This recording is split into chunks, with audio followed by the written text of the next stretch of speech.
Oke, Assalamualaikum warahmatullahi wabarakatuh. Selamat siang untuk Anda semua yang sudah bergabung. Welcome, welcome. Selamat bergabung teman-teman semua. Dan siang hari ini ya, selamat datang di acara DNA Business Talk persembahan dari DNA Community. Dan tema kita di siang hari ini sangat luar biasa teman-teman semua. Kita akan menghadirkan DNA Business Talk dengan tema Quarter Life Crisis. Tapi sebelumnya boleh nggak saya mau menyapa teman-teman yang sudah bergabung di siang hari ini. Boleh ketik di komen, saya akan baca komennya. Teman-teman menyaksikan acara ini dari kota mana? Boleh nggak? Ayo, ada yang dari Surabaya, Mbak Imelda. Ya, selamat siang dari Surabaya. Ada Mbak Ratu Triana dari Bekasi, ada dari Ciledug Mbak Mini. Ada Dokter Siti Nur Hasanah dari Cirebon. Wow, dari Mbak Fitriani dari Palopo. Ya, ada dari Jogja, Ibu Wijayanti, ada dari Bandung. Wow, ya, dari seluruh kota di seluruh Indonesia, teman-teman semua. Ya, oke, teman-teman semua. Sebelumnya, boleh nggak? Karena acara kita di siang hari ini sangat luar biasa. Ayo, teman-teman semua, mungkin yang kemarin sempat ngundang atau ngajak teman-temannya untuk hadir di acara siang hari ini, yuk dicolek lagi, yuk dicek lagi teman-teman yang belum masuk mungkin agak kelupaan gitu ya karena ini jam 1 ya, siapa tahu ada yang lagi di rumah gitu ya agak kelupaan dikit. Boleh nggak yuk dicolek dulu yuk biar lebih banyak orang yang hadir di acara ini teman-teman semua. Yuk dicolek dulu ya sambil buka WA-nya. DNA Business Talk sudah mulai loh gitu ya, bisa dicolek-colek dulu ya teman-teman semua. Oke ya, sambil saya menanti ya. Sebelumnya saya ucapkan selamat datang untuk Anda semua yang sudah hadir di acara ini, teman-teman. Saya sangat menghargai, sangat mengapresiasi kehadiran Anda semua. Kenapa? Karena ini nggak mudah loh. Ini jam 1 siang gitu ya, dan ini hari Sabtu gitu ya, family time ya. Ada mungkin beberapa dari Anda itu menyaksikan acara ini, ada yang sambil di rumah, bersantai dengan keluarga, ada juga yang mungkin sedang di perjalanan karena sedang nge-mall atau mungkin pergi ke tempat makan atau tempat wisata teman-teman semua. Ya saya Suwarto, host Anda pada siang hari ini sangat mengapresiasi kehadiran Anda semua. Yuk, tepuk pundak Anda, katakan good job gitu ya, karena Anda sudah menginvestasikan waktu Anda yang sangat berharga. Oke teman-teman semua, acara DNA Business Talk adalah persembahan yang sangat spesial ya. Acara ini sebulan sekali persembahan dari komunitas bisnis dan education people ya, personal development yang namanya DNA Community ya. Teman-teman mungkin yang baru mendengar DNA Community, jadi DNA Community ini adalah sebuah wadah ya yang teman-teman bisa bertumbuh di sini gitu ya. Sebuah komunitas bisnis yang saling memberi support dan bersinergi untuk menggali kekuatan terbaik dalam diri kita masing-masing untuk bisa bertumbuh ya di atas pencapaian diri kita masing-masing gitu ya. Dan teman-teman silahkan di follow IG-nya DNA Community ya, @dnacommunity.id, dan juga bisa di subscribe juga YouTube-nya @DNA Community ID, dan teman-teman akan di situ akan teman-teman bisa belajar dari postingan dan dari apa yang ditampilkan di channel-channel tersebut ya. Teman-teman bisa share ini ya, share konten-kontennya ke teman-teman lain yang membutuhkan ya. Oke, terima kasih Mbak Laura. Oke teman-teman ya. Nah, saya kira saya tidak akan panjang dan lebih lebar lagi ya, karena saya yakin waktu kita sangat terbatas ya.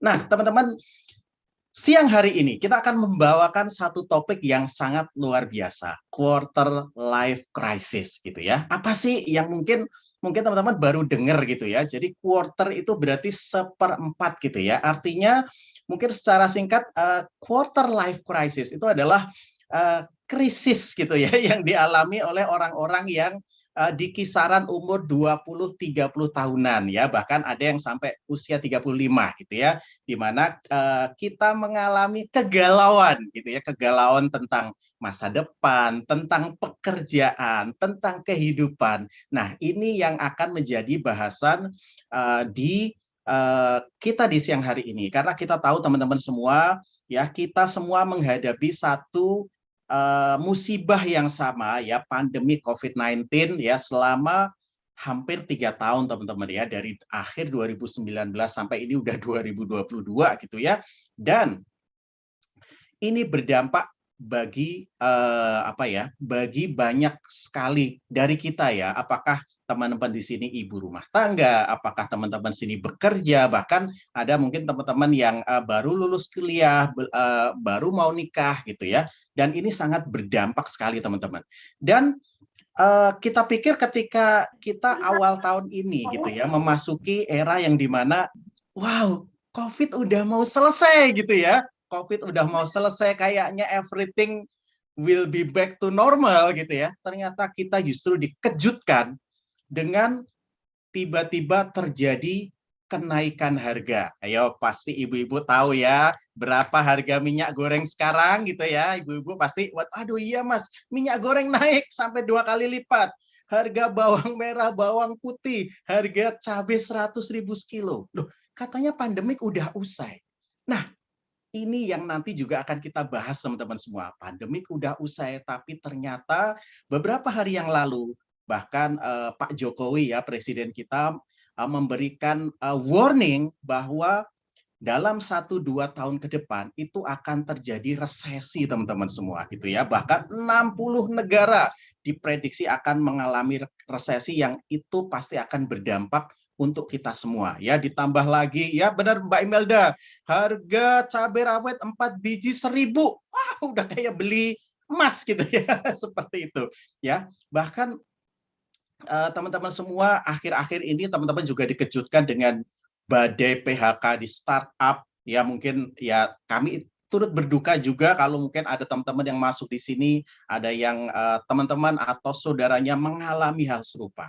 Nah, ini yang akan kita bahas pada siang hari. Bagaimana sih cara mensikapi krisis ini, bagaimana bisa keluar dari ini, dan bagaimana kita bisa melewati waktu-waktu kita, ya, dengan lebih baik. Nah, tanpa berlama-lama lagi, teman-teman semua, ya, saya punya seorang bintang tamu, ya, narasumber yang sangat luar biasa, ya.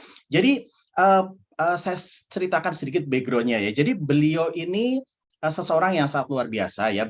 Beliau menempuh pendidikan di luar negeri, ya, kemudian bekerja di perusahaan elit di luar negeri, ya, dari mulai JP Morgan.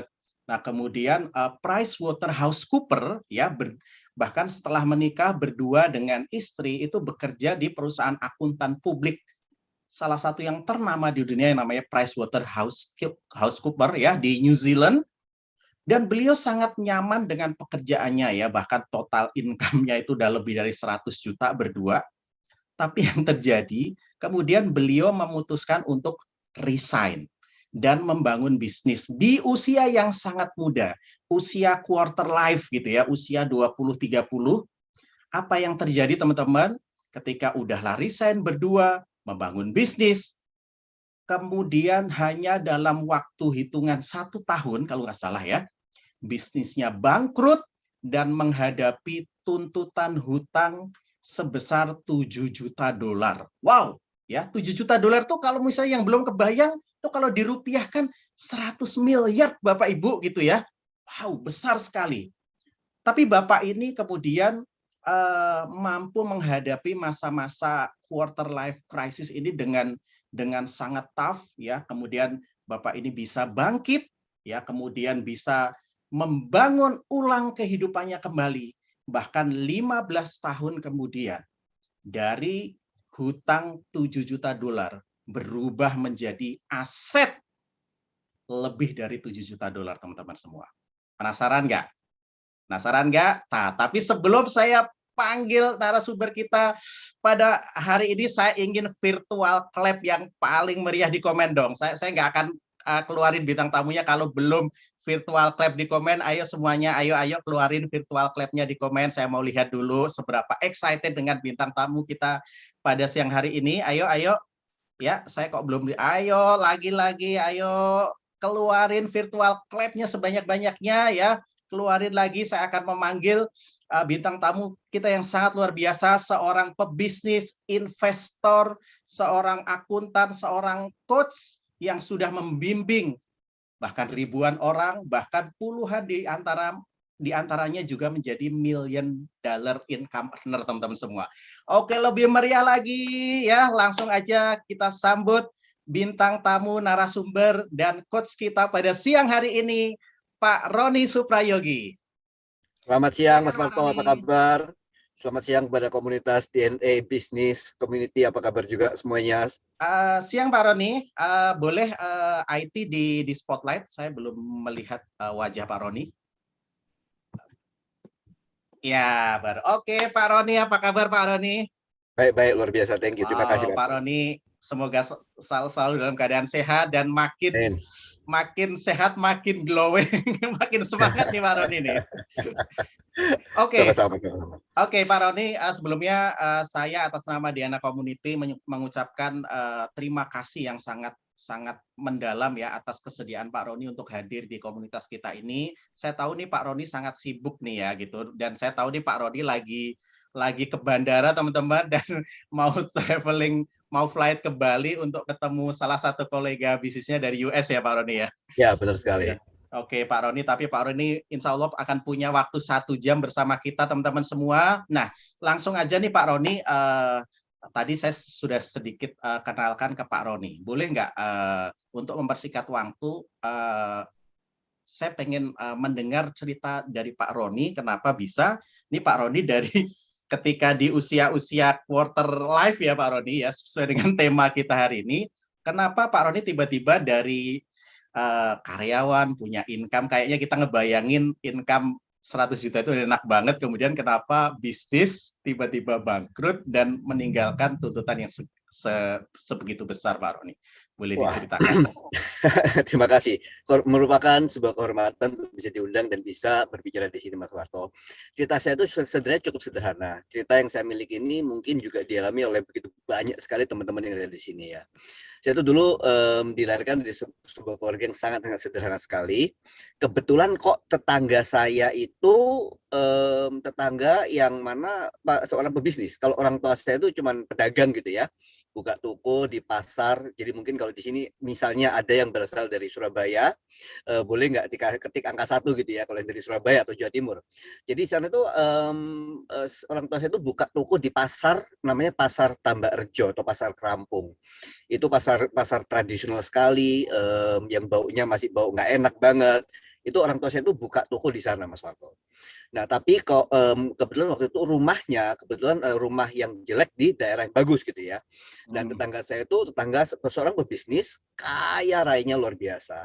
Di situ saya tuh ngelihat bahwa loh ini kok beda banget ya antara keluarga saya dan juga keluarga tetangga saya itu yang rumahnya semua ruang tamu ber-AC, ruang makan ber-AC, setiap kamar ber-AC. Ini kita bicara mengenai kurang lebih sekitar 45 tahun yang lalu ya. Ini 45 tahun yang lalu nih. Dan di rumah saya nggak ada satupun tempat yang ada AC-nya Mas Marto, yang ada kipas angin atau kipas tangan gitu ya. Kipas sate itu kurang lebih kayak gitu. Jadi saya tuh dari kecil jadi punya keinginan nih gimana caranya ya agar bisa keluarga saya atau saya tuh punya kehidupan yang seperti yang mereka miliki. Sehingga sebagai anak kecil saya tuh jadi yang kepengen tahu, baca koran, bahkan saya masih ingat zaman dulu kalau ada teman-teman sini masih ingat juga kita melakukan clipping itu apa ya, koran dibeli, dicari beritanya, diguntingin, terus tempel-tempel gitu ya. Hanya kan tempel-tempel benar, mungkin zaman sekarang udah nggak ada sekarang. Dan itu yang mana sehingga selalu tertanam dalam otak saya bahwa nanti kalau saya udah selesai sekolah atau kuliah gitu ya, kayaknya kalau saya kerja pun nggak akan lama. Saya kerja tuh tujuannya cuma satu, ngumpulin modal yang cukup untuk bisa berbisnis. Jadi itu sih awal ceritanya Mas Warto, yang ceritanya secara singkat akhirnya setelah kuliah selesai, kerja sekitar 2-3 tahun, ngumpulin modal, mulai berbisnis dalam waktu kurang dari 12 bulan. Ya begitulah, hasilnya berantakan banget ya.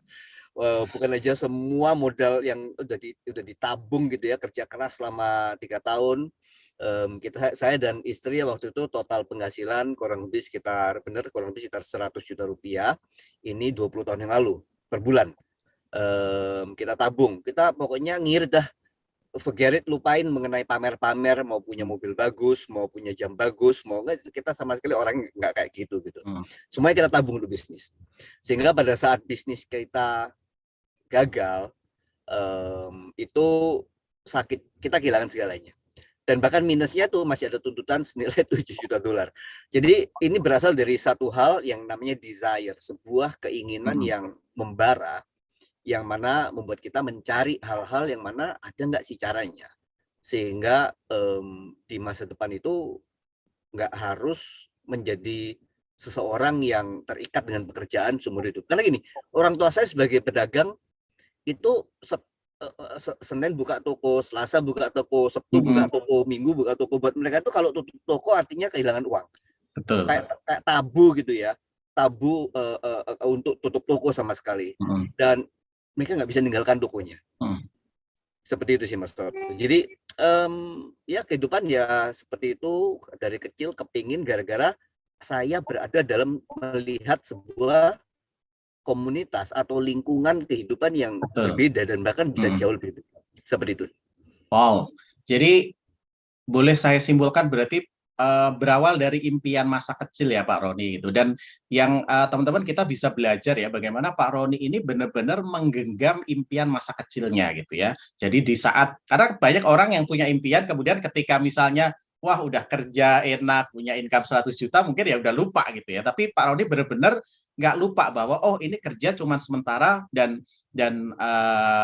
aku harus punya bisnis gitu ya, dan berani mengambil langkah yang sangat berani walaupun akhirnya berakhir ya cukup tragis ya Pak Roni waktu itu gitu ya, dengan kerugian dan tuntutan sebanyak itu. Nah mungkin kita sedikit percepat ceritanya Pak Roni. Waktu itu Pak Roni menghadapi tuntutan itu, akhirnya Pak Roni bisa menyelesaikannya, pulang ke Indonesia, dan kemudian yang saya dengar ceritanya Pak Roni pulang ke Indonesia ibaratnya nggak bawa apa-apa, udah jauh-jauh di sekolahin ke luar negeri, pulang ya, sekarang cuma bawa anak, bawa istri, kemudian nggak punya penghasilan, nggak punya pekerjaan, numpang di rumah mertua, pakai mobil mertua.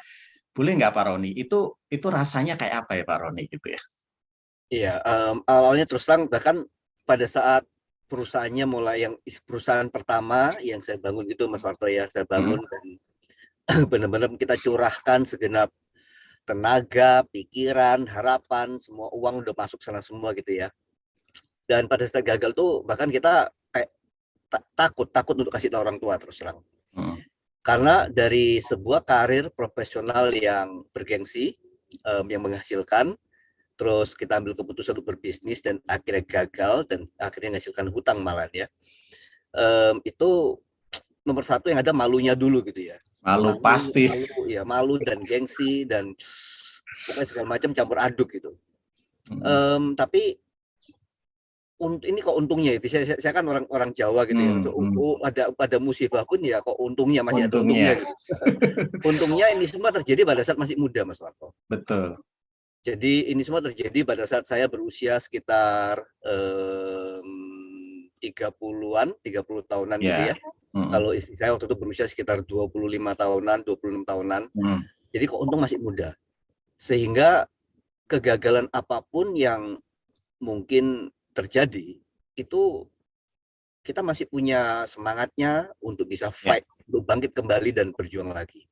Kita masih punya waktunya untuk bangkit kembali dan berjuang lagi. Betul. Saya nggak bisa bayangkan Mas Warto kalau misalnya orang-orang yang usia udah 50 tahun, 55 tahun, dan mereka mengambil sebuah bisnis atau mengambil sebuah resiko yang nggak seharusnya gitu ya, dan gagal, wah itu lebih parah lagi. Jadi kalau misalnya judulnya dari bisnis talk hari ini bicara mengenai quarter life crisis, saya katakan memang mungkin justru masa-masa seperti ini memang masa yang dimana kalau memang punya keinginannya, ya memang harus berani untuk mengambil resiko itu justru di masa-masa seperti ini. Betul. Jangan nunggu nanti usia 40 tahun, 45 tahun, 50 tahun udah terlalu bosan dengan kerjaan, udah nek sama bosnya dengan kerjaannya, terus berusaha berbisnis. Wah, itu resikonya bisa jadi menjadi lebih lagi. Ya, seperti itu. Oke. Nah, tapi Mas Warto, tinggal di rumah mertua itu kan nggak enak ya. Meskipun mertua saya menerima aja ya, menerima dengan baik. Tapi gini, apapun yang nggak enak yang saya alami waktu itu, akhirnya saya rubah itu menjadi sebuah sesuatu yang justru mendorong saya. Iya. Jadi power ya Pak Roni ya. Iya. Jadi kita set goal, saya dan istri set goal bahwa oke, dalam waktu berapa tahun kita harus udah bisa mulai nabung, harus bisa punya uangnya, bisa bangun rumah sendiri, dan mumpung masih tinggal di rumah mertua, itu kita bisa fokus untuk membangun kembali apa yang sudah terhilangkan gitu ya. Kita bangun kembali karena pertama kita cari positifnya nih. Ada anak kecil, ada mertua, masih bisa dititipin. Seperti itu. Secara keuangan mereka tahu bahwa kita sedang berantakan dan mereka juga memang mereka mungkin juga malu gitu ya kalau ada mantu dan anaknya yang masih nggak bisa mandiri. Tapi mereka juga nggak keberatan untuk ngasih secara nggak langsung gitu loh ya, dengan apa namanya, dengan mobil yang dipinjamkan, kalau kosong juga diisikan bensinnya, listrik yang mana kita nggak harus bayar. Jadi apapun yang bersifat memang malu dan gengsi itu kita buat menjadi sesuatu yang justru menjadi pendorong bagi saya dan istri untuk oke, let's set a goal, kita buat goal, fokus ngejar goal tersebut dan bisa keluar dari rumah mertua seperti itu. Oke, Pak Roni, dari sini saya belajar ya, seperti yang Pak Roni katakan bahwa positifnya adalah ketika terjadi di usia yang masih sangat muda ya Pak Roni gitu ya, dan kita masih punya energinya, punya desire-nya untuk kemudian kita mengambil sebuah keputusan. Karena saya yakin teman-teman yang hadir di acara ini mungkin sebagian punya problem yang hampir sama Pak Roni gitu ya. Saya sempat ngobrol dengan beberapa teman gitu ya. Biasanya itu ada 3 Pak Roni gitu. Ada mereka yang memang mereka saat ini belum menikah, mereka bekerja tapi nggak mapan-mapan banget gitu ya. Seperti adik saya sendiri gitu. Saat ini ternyata adik saya itu yang notabene lulusan PTN favorit di Indonesia gitu ya, ternyata tidak mudah mendapatkan pekerjaan dengan gaji yang cukup layak gitu ya, bahkan lulusan S1 pun udah kayak gajinya udah kayak lulusan SMA gitu ya. Nah kemudian ada juga teman-teman di sini Pak Roni yang masih bekerja, jadi ada yang mom gitu ya, mereka masih bekerja sementara mereka mulai punya anak, mulai galau Pak Roni gitu ya. Ini gimana ya kalau misalnya ditinggal kerja anaknya tidak bisa full, tapi kalau misalnya tiba-tiba berhenti, ya cicilannya juga nggak kebayar gitu. Jadi mereka butuh another income gitu tapi mereka tetap bisa ngurus anaknya gitu ya. Atau ada juga yang ketiga itu biasanya mereka-mereka yang memang single mom, bukan single mom, maaf, maksudnya ibu rumah tangga yang suaminya bekerja. Nah ada beberapa di antara mereka juga galau gitu ya. Ada yang beberapa suaminya di tempat kerjanya nggak aman atau bisnisnya mulai terganggu karena pandemik segala macam. Nah, oke Pak Roni, kita lanjutkan dulu. Nah, ketika Pak Roni dalam kondisi yang seperti itu, nah otomatis Pak Roni kan mencari cara untuk bangkit gitu ya dengan membangun bisnis kembali. Nah, pertanyaan saya pasti di satu kondisi kayak itu pasti Pak Roni mengalami satu ketakutan nggak karena dulu pernah gagal gitu ya, dan pasti kan ada traumanya apalagi meninggalkan hutang yang begitu besar. Nah kemudian yang kedua katanya bisnis butuh modal Pak Roni gitu. Nah itu nyari solusinya gimana Pak Roni untuk bisa bangkit kembali itu? Iya, mungkin oke, sebelum saya jawab 2 pertanyaan tersebut ya, kita harus tahu bahwa kalau misalnya ada orang-orang yang mungkin seperti Mas Farul bilang, sekolahnya atau kuliahnya bagus, baik gitu ya, tapi nggak bisa mendapatkan pekerjaan yang memberikan hasil yang cukup bagus gitu. Atau mungkin ibu rumah tangga atau working parents atau orang tua yang duanya bekerja. Pokoknya kalau ada problem dengan keuangan atau mungkin sedang kehilangan pekerjaan, kehilangan bisnis.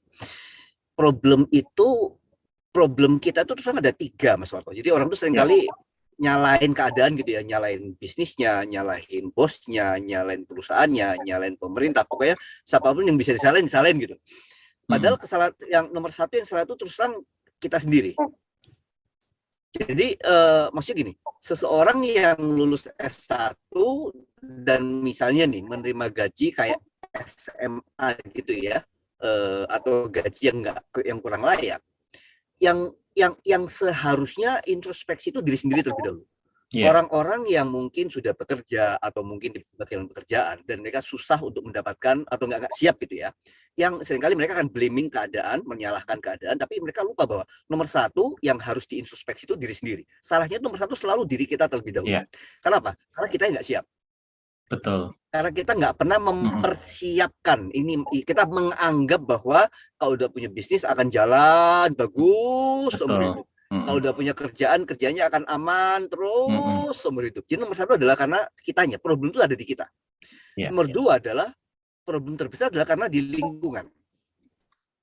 Ini problem banget. Kalau lingkungan dari orang-orang yang ada di sekeliling kita itu adalah orang-orang yang sama-sama nyantai gitu ya, dan nggak pernah nabung gitu ya, atau yang rokok lah, yang apapun lingkungannya, pokoknya bukan lingkungan yang membuat mereka memiliki personal development, bisa bertumbuh, maka itu jadi masalah juga. Sehingga pada saat ada kejadian seperti ini, mereka nggak siap. Nomor tiga adalah rata-rata mereka itu mengandalkan dari satu sumber cash flow. Jadi cash flow-nya kalau selama mereka masih bekerja ada cash flow, begitu kerjaannya ada masalah, wah cash flow-nya langsung berantakan. Jadi ada orang bilang, pernah dengar pepatahnya ya, cash is king, bener nggak? Tapi cash flow itu is king kong. King Kong. Iya, cash is king, cash flow itu king Kong. Jadi kalau orang punya cash beda dengan orang yang punya cash flow. Jadi cash flow itu kalau orang bisa terus, jadi kalau makanya kenapa sebagai orang-orang yang dalam usia 25 tahun, 30 tahun, apapun punya penghasilan saat ini, mumpung misalnya belum ada apa-apa, pikirkan mengenai cash flow yang kedua dan ketiga dan keempat. Betul.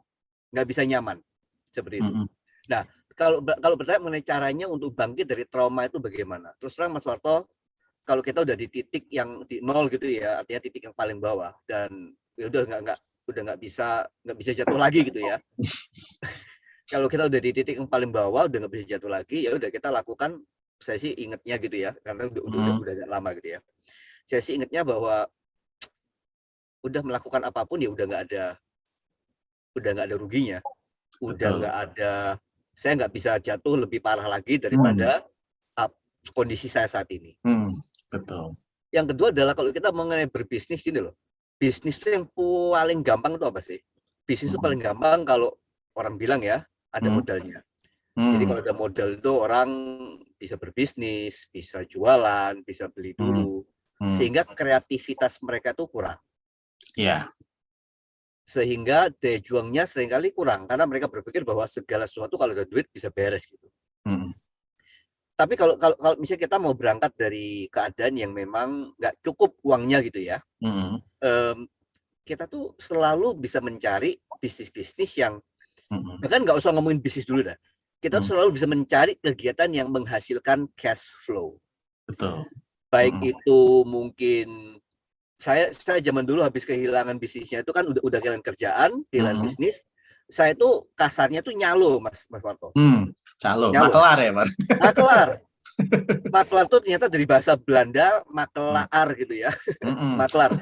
Jadi saya maklarin mobil, saya masih ingat itu maklarin mobil dapat $2.700, saya split dua, saya bagi dua sama teman saya. Saya masih ingat saya itu maklarin untuk ngirim buah kiwi dari New Zealand ke Indonesia. Untungnya nggak banyak, tapi ya nggak pakai modal. Tapi begitu kita mulai ngeset bahwa oke, saya butuh sebuah cara untuk bisa mendapatkan sebuah penghasilan dan mulai mengubahkan lingkungan di mana kita itu ngobrolnya dengan siapa, bermainnya dengan siapa, tukar pikiran dengan siapa. Itu tiba-tiba otak kita tuh kayak lebih terbuka gitu loh, seperti itu.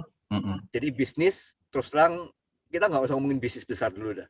Kita ngomongin gimana caranya sih biar bisa dapat 2 juta, 5 juta tambahan per bulan. Dan kalau misalnya 5 juta tersebut bisa didapatkan dalam per bulan, coba ditingkatkan lagi gimana caranya bisa dapatkan 5 juta rupiah itu per 2 minggu. Kalau udah bisa 5 juta per 2 minggu, caranya gimana agar bisa dapat 5 juta per 1 minggu. Betul. Jadi seperti itu sih Mas Warto. Apakah harus ada modal? Kalau benar-benar nggak punya duit, ya udah jalankan cari yang tanpa modal. Wow. Seperti itu. Artinya Gini ya Pak Roni, yang saya pelajari dari penjelasan Pak Roni bahwa pertama mengubah lingkungan itu sangat-sangat penting ya Pak Roni gitu ya, karena saya ingat banget gitu ya, dulu waktu saya kerja pun juga sama Pak Roni, lingkungan saya itu nggak pernah ada yang mengajarkan saya bahwa kita tuh harus cari ibaratnya sekarang itu multiple source of income gitu ya, income kedua, ketiga, keempat gitu ya. Dulu taunya kalau udah punya gaji satu ya, yang mikirin tuh ntar kalau gajian belanja apa, beli apa, beli apa gitu Pak Roni gitu ya. Jadi nggak pernah ada yang mengajarkan ini loh, kamu harus harus punya income kedua, ketiga gitu ya. Padahal setelah saya hitung-hitung Pak Roni, kalau misalnya kita nggak usah yang gede-gede gitu ya. Kalau kita punya tambahan 5 juta aja sebulan Pak Roni di luar penghasilan yang kita punya gitu ya. 5 juta itu kalau ditabung kali 12 bulan itu udah 60 juta Pak Roni, itu udah banyak banget gitu ya gitu. Jadi Benar. 3 tahun udah ibaratnya udah bisa beli mobil cash atau beli rumah kecil cash gitu ya, tanpa harus nyicil gitu ya, sebagaimana rata-rata orang para pekerja itu terjebak pada cicilan gitu ya, cicilan Ya, rumah, cicilan mobil segala macam gitu. Dan saya setuju Pak Roni, kalau zaman dulu berarti istilahnya makelar gitu ya. Nah sekarang itu sebenarnya banyak banget platform-platform bisnis yang kalau bahasa kerennya itu affiliate, reseller, dropshipper gitu ya Pak Roni, yang hmm, artinya caranya sangat mudah gitu, apalagi dengan eranya teknologi, eranya internet, sosial media yang itu zaman dulu nggak ada gitu ya Pak Roni. Kita mungkin zaman tahun 2000-an peluang itu, informasi itu begitu susah. Nah, sekarang informasi itu begitu mudahnya dengan di era internet saat ini. Nah, selanjutnya Pak Roni. Nah, ini kita sekarang back to kondisi sekarang gitu ya. Kita udah banyak belajar bagaimana Pak Roni bisa bisa bangkit gitu ya di masa lalu. Pak Roni boleh nggak kasih gambaran gitu ya? Ini kan after pandemic gitu ya, 3 tahun kita tahu many things happen gitu, dan kita pikir bahwa awal tahun tuh wah pandemi udah selesai, everything kayaknya akan back to normal gitu ya. Tapi justru kita menghadapi yang sebaliknya gitu ya. Selesai pandemik bukannya tambah ini gitu ya, gaji nggak naik, tapi harga minyak goreng naik 2 kali lipat, harga cabai 100.000 sekilo, harga bawang merah bawang putih naik, harga listrik naik, bensin naik. Nah, ini boleh nggak Pak Roni dikasih gambaran sebenarnya apa yang akan terjadi 1-2 tahun ke depan? hmm. Kita tuh kok masih untung gitu ya. Lagi karena dari orang Jawa gitu semuanya untung. Saya lihat kayak misalnya di New Zealand gitu ya.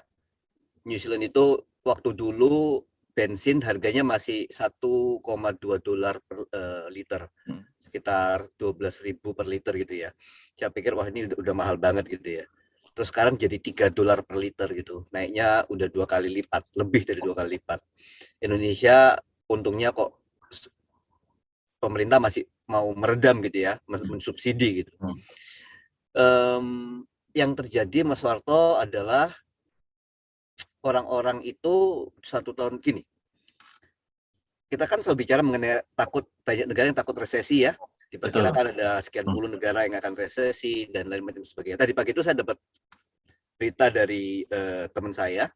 Dia seorang yang sudah membukukan penghasilan lebih dari 5 juta dolar di New Skin, sebuah network marketing company. Dan dia katakan, Ron, tolong bantuin training, karena di market Amerika Latin saat ini, inflasi itu lagi gila-gilaan. Dan pada saat inflasi lagi gila-gilaan, kemungkinan juga mata uangnya juga lagi berantakan. Ini orang-orang pada ketakutan dan memang aba-abanya ya, 1-2 tahun ke depan ini kita semua harus benar-benar mengencangkan ikat pinggang. Yang akan terjadi adalah yang namanya rumah itu semakin lama semakin rumah idaman gitu ya, rumah idaman itu semakin lama semakin nggak kekejar Mas Warto Betul. harganya. Betul Pak Roni. Kedua,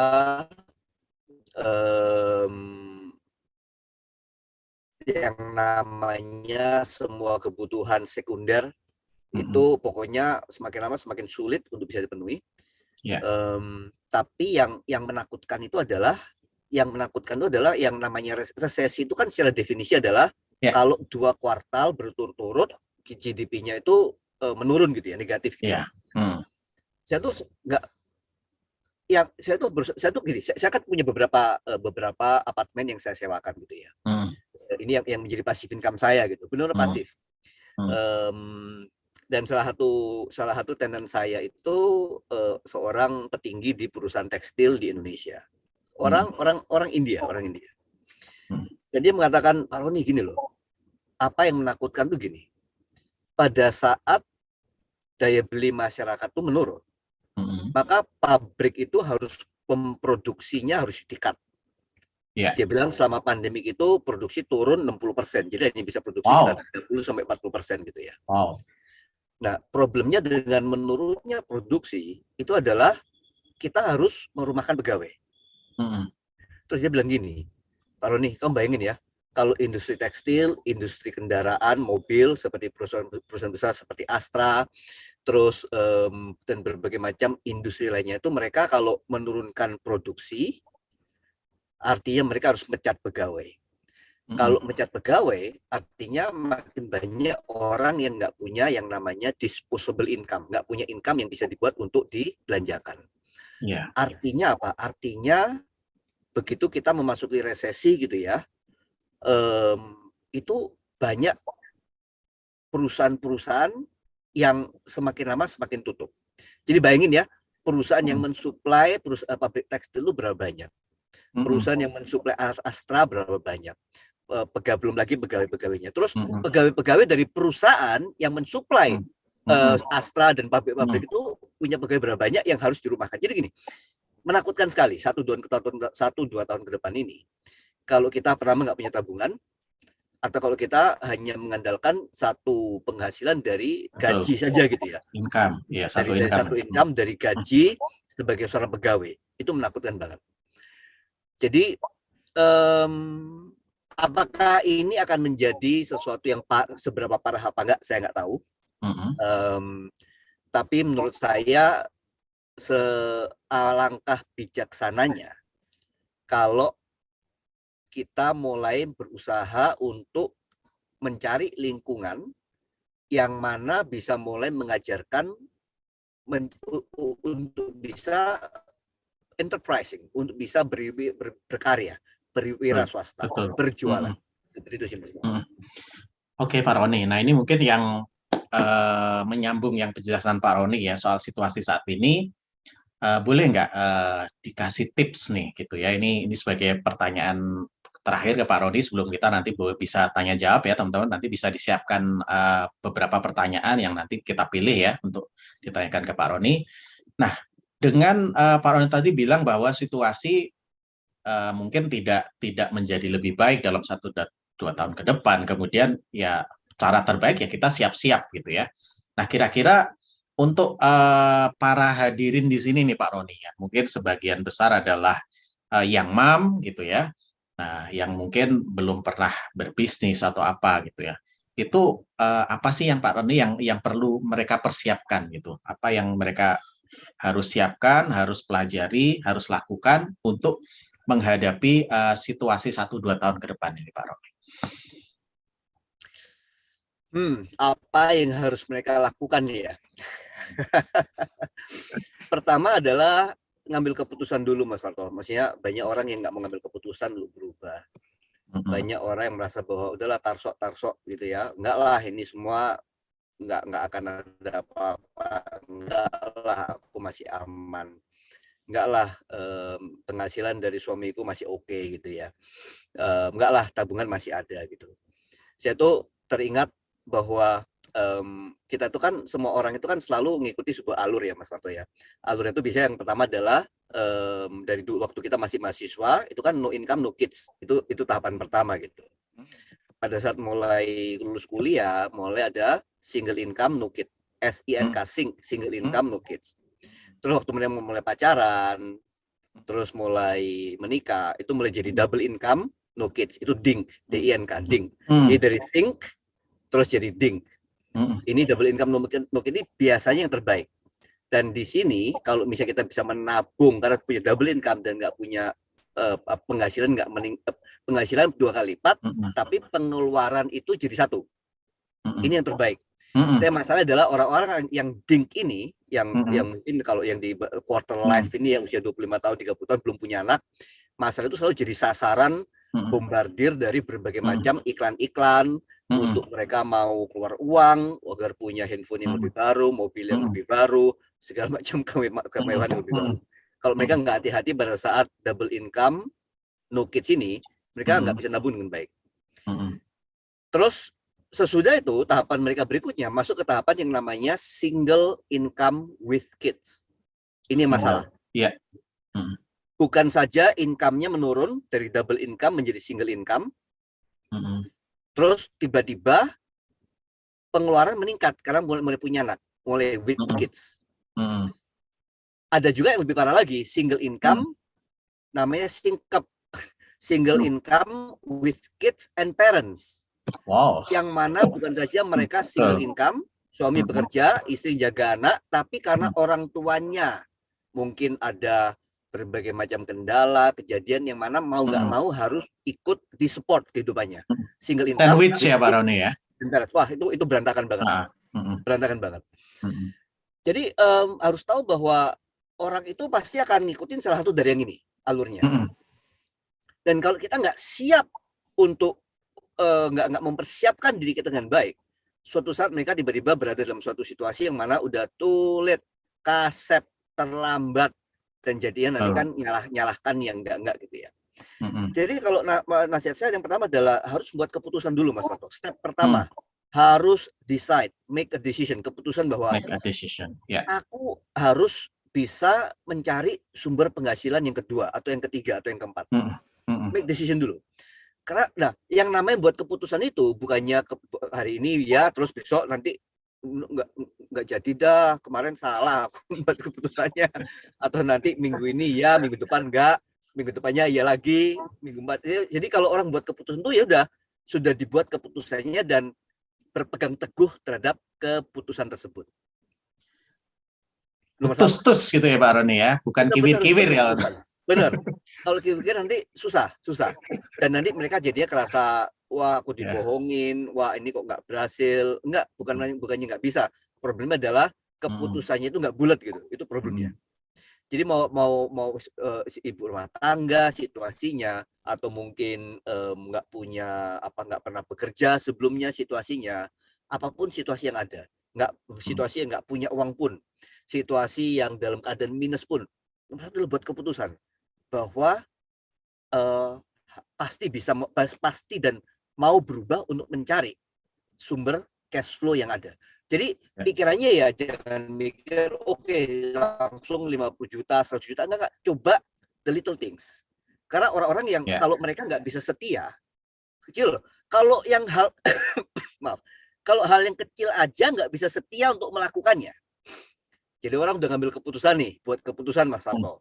Mau olahraga, mau makan sehat, mau belajar jualan, belajar bisnis.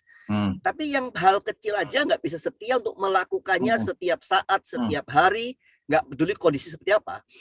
Gimana caranya mau dapatkan yang gede? Jadi makanya kenapa saya katakan nomor satu di atas segala-galanya, decision, ngambil keputusan itu penting.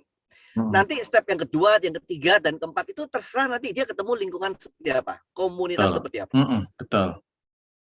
Ya, dari situ komunitas yang bisa memberikan semangat, inspirasi, pengetahuannya, pengarahannya, itu sih nanti ya diserahkan di step kedua. Tapi yang nomor satu adalah, dan di atas segala-galanya adalah, pokoknya ngambil keputusan terlebih dahulu. Itu sih Mas Warto. Oke, setuju banget Pak Roni gitu ya. Nah, teman-teman bisa dicatat ya. Jadi mungkin kalau bisa diambil satu kesimpulan dari acara ini gitu ya. Yang pertama ya ambil keputusan dulu gitu ya, bahwa kalau teman-teman ngerasa aku baik-baik aja kok gitu, income suamiku masih setiap bulan masih dijatah atau aku masih punya pekerjaan. Nah, teman-teman apa salahnya sih gitu loh. Kita berjaga-jaga gitu ya, dan kita mulai belajar gimana cara menghasilkan income kedua, income ketiga, dan seterusnya. Ambil keputusan aja dulu gitu, keputusan untuk punya income, next income gitu ya, apakah kedua, ketiga, dan kemudian baru kita cari caranya, kita cari lingkungan positifnya, kita cari gimana caranya untuk untuk melakukan itu ya gitu ya Pak Roni gitu ya. Ya, Dan ya. nggak usah mikir yang gede-gede dulu deh gitu ya. Nggak usah mikir oh dapat 50 juta, oh gaji kita sekarang nggak ada segitu, mungkin seperti itu gitu ya. Saya ngebayangin kalau misalnya gini Pak Roni, kadang-kadang kalau orang punya income taruhlah 20 juta sebulan pun gitu ya, dengan dia punya anak, misalnya dia punya 3, 4 anak, punya orang tua, itu belum tentu bisa nabung loh Pak Roni gitu. Dengan income 20 juta bahkan 30 juta. Makanya bayangin kalau dia dapat tambahan 5 juta aja gitu ya. Itu udah kalau ditabung sebulan udah jadi 60 juta, setahun 60 juta, 5 tahun udah 300 juta gitu ya. Itu kalau diinvestasikan gulungannya udah sangat luar biasa gitu ya Pak Roni ya gitu. Nah, oke, terima kasih Pak Roni, penjelasannya luar biasa sekali. Nah, ini mungkin kita masih punya 10 menit ya, boleh Pak Roni. Nah, teman-teman silahkan kalau ada yang ada pertanyaan silahkan diketik di komen ya sambil nunggu pertanyaan teman-teman. Ini ada satu pertanyaan yang masuk ke Japri ke saya. Ini ada yang nanya gini, Pak Roni, kan biasanya kalau kalau yang udah pernah dilakukan sama penanya ini kan kalau misalnya apa namanya cari income tambahan nih Pak Roni kan jualan gitu ya, misalnya oh saya jualan gitu. Nah, di era pandemik ini kan banyak banyak yang berubah ya Pak Roni, yang mungkin dulu si A misalnya jualan dengan cara A, misalnya pakai ini, kok kok sekarang kok kayak marketnya kok beda, kok nggak sama. Nah, ini cara menyikapinya seperti apa Pak Roni? Karena everything kayak berubah gitu ya Pak Roni. Seperti apa kira-kira? Iya, keadaan berubah banget dan banyak orang itu yang akhirnya mereka tuh bilang bahwa aku nggak bisa karena gitu ya. Oh, nggak bisa karena semua sudah berubah, oh, nggak bisa karena cara jualannya sekarang beda, oh, nggak bisa karena apapun alasannya gitu. Jadi ini justru problemnya adalah kalau seperti yang saya katakan tadi Mas Warto, kalau orang nggak ngambil keputusan dulu bahwa aku harus, jadi kalau dia udah ngambil keputusan harus berubah, harus bisa, apapun yang sedang terjadi akan menjadi sebuah proses, akan menjadi sebuah perjalanan bagi kehidupannya dia. Perjalanannya itu atau prosesnya bisa jadi lebih lambat, bisa jadi lebih menyakitkan, atau bisa jadi lebih cepat atau menyenangkan, tergantung dari komunitas yang mana mereka berada. Jadi kalau misalnya ada komunitas yang bisa ngasih contoh gitu ya, jadi udahlah bisnisnya udahlah kamu caranya jualan kayak gini aja lakukan gitu. Dan mereka mencontoh dari apa yang sudah terbukti berhasil dilakukan, ya itu yang paling gampang. Yang paling sulit adalah berusaha untuk mencari tahu caranya gimana sendiri. Itu sulit banget, menyakitkan sekali. Banyak apa namanya, banyak tingkat kegagalannya sangat tinggi sekali. Jadi di era yang seperti ini menurut saya justru makanya kenapa saya tadi berulang-ulang mengatakan bahwa problem pertama ada di diri kita sendiri, kedua adalah di lingkungan yang mana kita nggak berubah atau bahkan keliru, salah milih komunitas gitu ya. Jadi cari komunitas yang mana bisa memberikan apa yang mereka sedang cari. Itu untuk mempersingkat perjalanan mereka, Mas Warto. Jadi nggak ada jawaban atau cara yang terbaik. Ini pasti cara yang terbaik kayak gini gitu ya. Yang saya tahu adalah cari seorang mentor, cari seorang coach, cari komunitas yang sudah melakukannya dan bisa mengajarkannya kepada Anda. Tercepat seperti itu.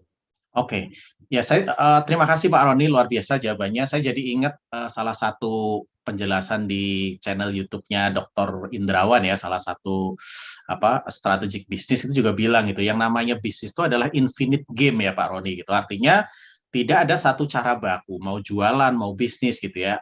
Rules-nya akan selalu berubah gitu ya, marketnya akan selalu berubah, ya medianya akan berubah. Jadi ya kitanya cara berpikir kita ya harus dinamis gitu ya Pak Roni ya gitu. Artinya kalau misalnya oh zaman dulu jualan dengan cara A kok work, sekarang nggak work, bukan berarti udah nggak bisa jualan lagi gitu ya. Tapi kita perlu memodifikasi dengan cara baru gitu ya Pak Roni gitu. Makanya ini pentingnya ketika kita punya support system, punya coach gitu ya, punya sesuatu yang kita nggak mikir sendirian gitu ya Pak Roni ya gitu. Nah, oke Pak Roni, mungkin ini ada pertanyaan yang kedua ya. Ini dari Dokter Navita ya. Nah, kalau misalnya Pak Roni ini ada temen nih yang mungkin udah kepengen nih ya, misalnya udah kepengen bisnis gitu ya, tapi kok masih kayak maju mundur gitu, kok sulit membuat keputusan. Padahal sebenarnya juga kondisinya juga nggak baik-baik aja gitu kan.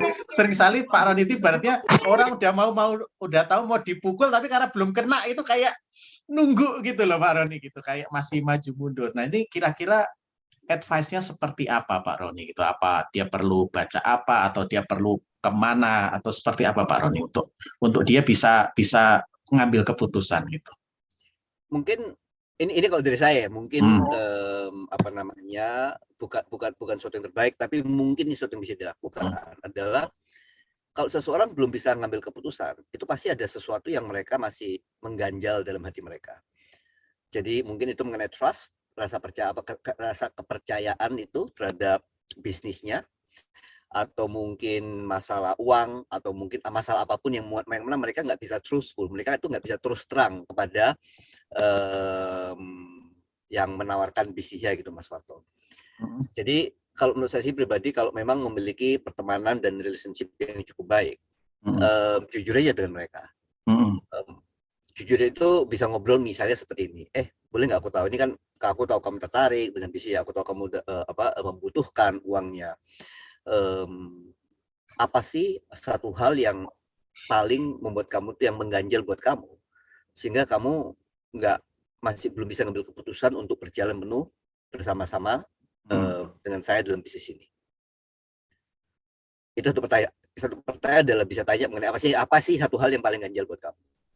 Atau bisa juga bertanya, apa satu hal yang harus terjadi agar kamu bisa dengan legowo gitu ya, agar kamu bisa dengan tenang, agar kamu bisa dengan lebih mudah mengambil keputusan untuk menjalankan bisnis ini bersama dengan saya. Ya, tapi kalau kita mau kreatif lagi, kita bisa bertanya bahwa kalau kamu memang tertarik, gini dah, let us work together. Mungkin kita bisa, boleh nggak kamu punya nggak kenalan dengan orang-orang yang mungkin mereka sedang membutuhkan produk tertentu, mereka sedang membutuhkan tambahan penghasilan, mereka sedang mencari sesuatu yang berbeda, orang yang mungkin jago dengan sosial media, mungkin orang yang memang suka dengan kesehatan. Jadi kita bisa aja langsung minta untuk referral dan mengerjakan bersama-sama referral tersebut.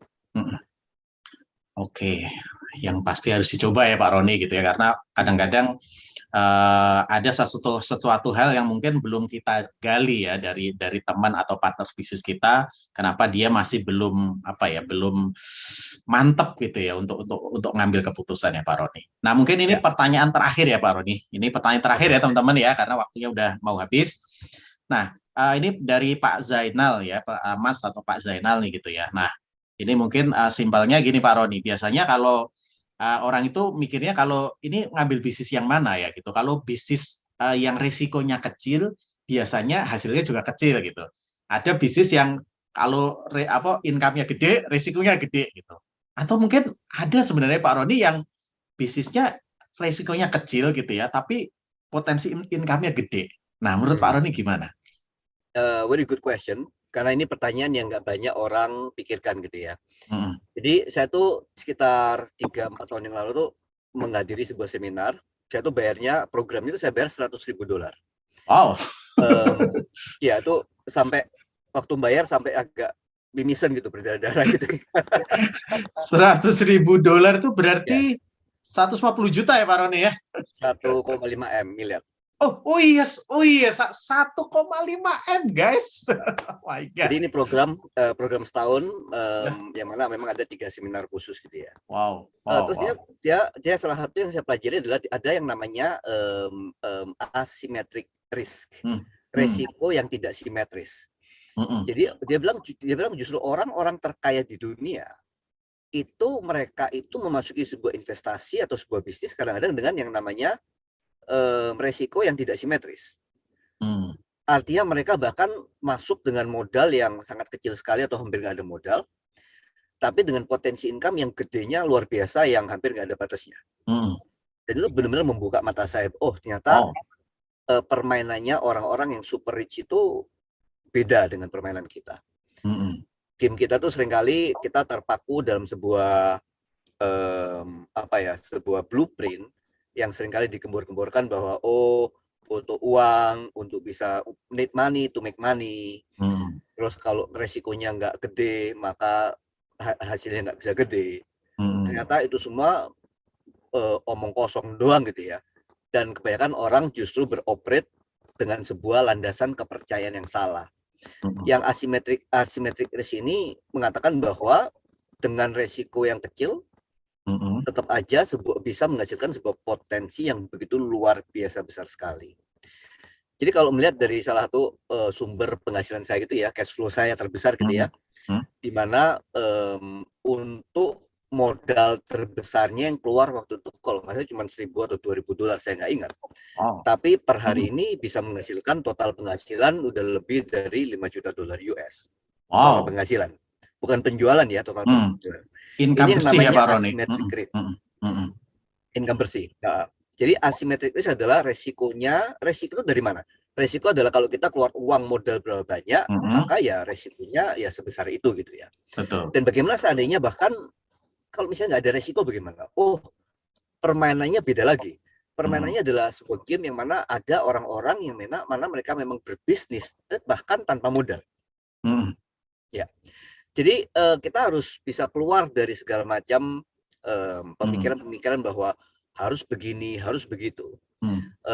Dan terus terang dengan beberapa konsep leverage yang ada saat ini. Tapi harus milih dulu ya, industrinya harus milih yang benar, perusahaannya harus milih yang benar. Terus lihat bahwa kredibilitas company-nya seperti apa, itu mesti hati-hati sekali. Sangat memungkinkan sekali kalau kita bergerak di bidang yang bisnis yang non konvensional untuk bisa mendapatkan hasil yang sangat besar sekali dengan tingkat resiko yang sangat kecil sekali. Seperti itu. Wow, berarti gini Pak Roni, berarti di luar sana memang ada bisnis yang resikonya kecil, income-nya kecil. Memang benar di luar sana juga ada bisnis yang income-nya besar tapi butuh modal yang besar. Tapi ternyata ada ya Pak Roni gitu ya. Ada caranya untuk kita membangun bisnis yang bisa punya potensi income yang besar tanpa harus resiko yang besar. Ya. Gitu ya. Itu kuncinya gitu ya. Nah, ini mungkin pencerahan banget nih ya, karena selama ini kita dikungkung kalau high risk, high return, low risk, low return, nggak selalu begitu. Ada caranya gitu ya. Oke Pak Roni, saya tahu karena waktu Pak Roni sudah habis ya, dan Pak Roni harus segera naik pesawat gitu ya. Terima kasih Pak Roni ya, kami semua di DNA Community ya, para tim, para undangan semua, saya yakin belajar banyak sekali dari Pak Roni di siang hari ini gitu ya. Atas nama DNA Community ya, saya mewakili DNA Community, saya mengucapkan terima kasih yang sebesar-besarnya buat Pak Roni ya, dan kami cuma bisa membalas dengan doa ya, mudah-mudahan Pak Roni dan Bu Lanis keluarga selalu dalam keadaan sehat gitu ya, selalu bahagia, selalu dimudahkan, diberikan keberkahan dan dilindungi dimanapun Pak Roni sekeluarga berada. Amin. Terima kasih Mas Soto. Sama-sama Pak Roni. Ya, see you again nanti. Oke, teman-teman semua. Wow, gimana? Keren apa? Keren banget. Kasih virtual clap dulu dong buat Pak Roni, buat sesi kita pertama ini. Lebih meriah lagi yuk, kasih virtual clap.